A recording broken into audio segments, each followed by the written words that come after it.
Andy Roddick believes Carlos Alcaraz has extraordinary on-court abilities. However, according to the American, the same abilities occasionally become the Spaniard's weaknesses.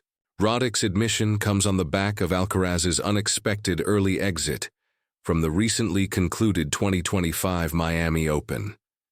Prior to his Miami outing, Alcaraz looked rock solid for the most part during his 2025 BNP Paribas campaign in Indian Wells.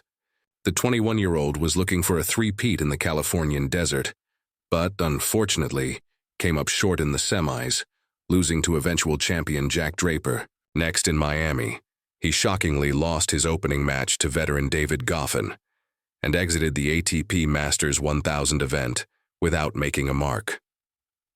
On a recently released episode of the Served podcast, host and former ATP #1 Andy Roddick delivered his assessment of Carlos Alcaraz's persisting inconsistency.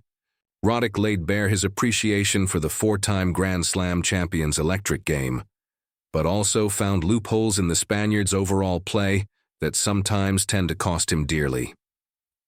The 2003 U.S. Open champion went on to talk about Carlos Alcaraz's tendency to turn to a more aggressive style of play whenever things don't seem to be going the Spaniard's way.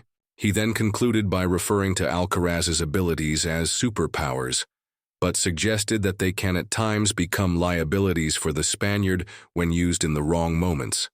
Alcaraz himself acknowledged that his level of play was well below its best in his defeat at the hands of David Goffin in Miami.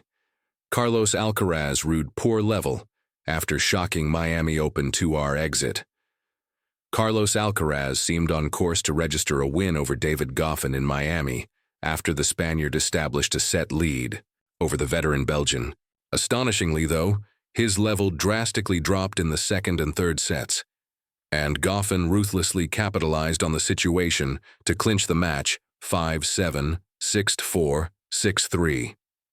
During his post-match press conference, the ATP #3 made no excuses and expressed disappointment with himself over the way his level dipped after the first set.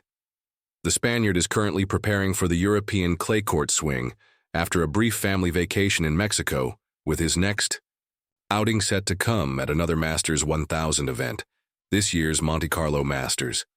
His win-loss record so far this season stands at 15-4, with his sole title triumph coming at the ABN AMRO Open in Rotterdam.